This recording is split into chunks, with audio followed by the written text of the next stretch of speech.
death metal. They will tell you that there is melodic death metal, which I love. There is also really, really brutal death metal. And there's actually, I think, 5 variations on this. Really, really, really fucking brutal death metal and other ones. But one of my favorite things here is they also have a communication, a sense of humor about this. If you look at the video, the most popular video, Rick Astley's Never Gonna Give You Up. So some death metal guys have gone through and said, that's not death metal, Rick Astley's death metal. So you really find this kind of communication going on in the crowd. It is brutal, especially if you're Rick. Some of these tags are big scenes. You know, intelligence dance music is a massive scene across fans and musicians across the world, right? Thousands of places use the term IDM. It's a diverse community. It means a lot of different things to different people, but it's a scene that can really unite people, and it's a wide range of artists fall into this tag. More than 31,000 people have used this tag thousands and hundreds of thousands of times. But it also creates small scenes, and this is one of my favorite things about Last.fm. This is a tag that is on Last.fm, and I'm going to read it out loud because I find it amusing every time I read it. A campfire, note the typo, a tent and a flashlight, and some matches and a tree, and that river and my glasses and a spaceship, and a really, really big bear, but the bear is really, really far away.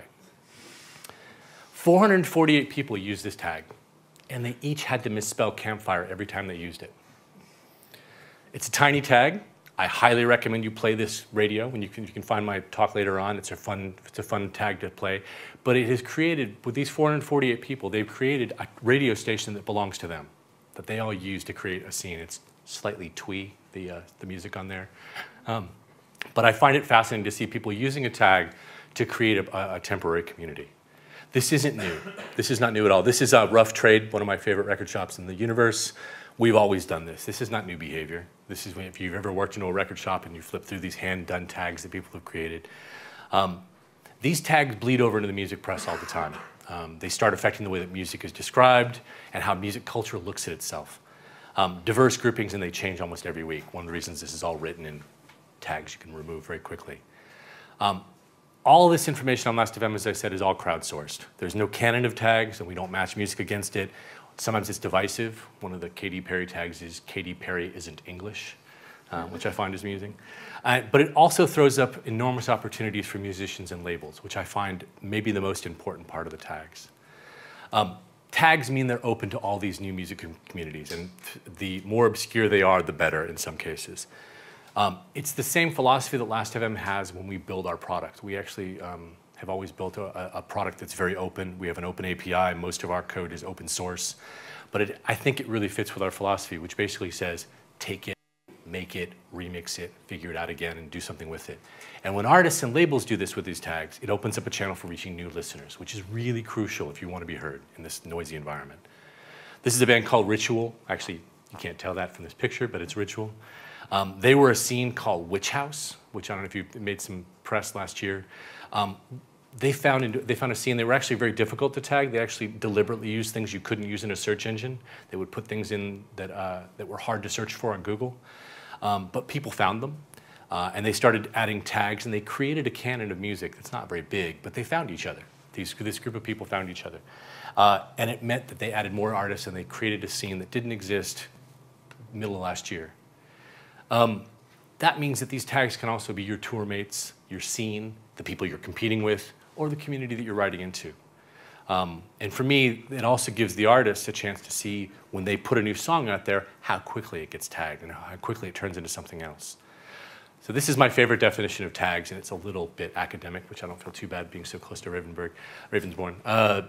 Temporal music communities. They create a time and a place that could come and go. Some of these are very, very temporary. Some of them become more classic. We had some academic researchers come in and want to look at our tags because they've been around for a long time and they like to play with our data, and we like to invite them in.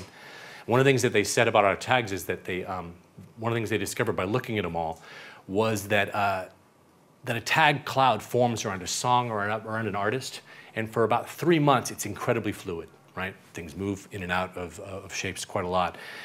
But then it starts to solidify, and that's how we describe the music. And I find that kind of fascinating. So there's this period of time where it's incredibly fluid and no one likes to be classified, and artists hate it when you tell them this is the kind of music you make. But pretty quickly the community decides what you're doing. Sometimes they're temporary. They describe a meme or an idea. Sometimes they describe a classic genre that sticks around. Some other characteristics we like to think of in tags are they're very lightweight to create. It's easy to create a new tag, it's just words. They can be personal, really personal, rainy day music or a personal tag you use. They can also be global. They can mean a lot of things to many people. There's no limits on the variation, and the cream tends to rise to the top. The most used tags tend to come to the surface, and the crappy, unused tags kind of float to the bottom, and we don't worry too much about them. But the personal ones can create some very intimate groups, and we think that that's kind of cool. In late 2011, we actually created an experimental interface with some folks. This is an HTML5 interface to Last.fm that's kind of hard to find. If you go to Last.fm/discover, what this is an interface to our deep catalog of unsigned artists. If you use Last.fm, you can upload your music into Last.fm yourself. And there's a lot of garbage in there. It's lovely, but there's also a lot of garbage.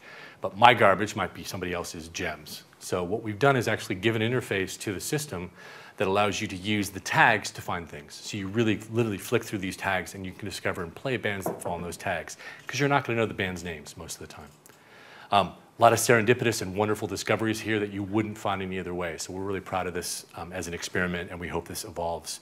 And when you do find something that's crappy, that's what the band button is for. So I think this isn't just about music in some ways. I think tags, as we've discovered with Twitter, that they matter a lot outside of music. And they're a cultural phenomenon that we think that are really important to people. And ultimately, it's really simple. They're about stories. They're about people telling stories about music and how it relates to themselves.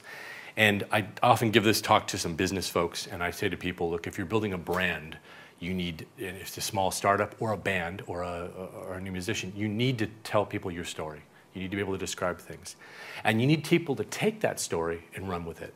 It is always better when there's room in your story for their story, for them to add and mutate and remix it and tag it. So ultimately, that's what I find tags most useful for in some ways. It's helping other people to navigate what is a very, very complicated music space. Thanks. That's me.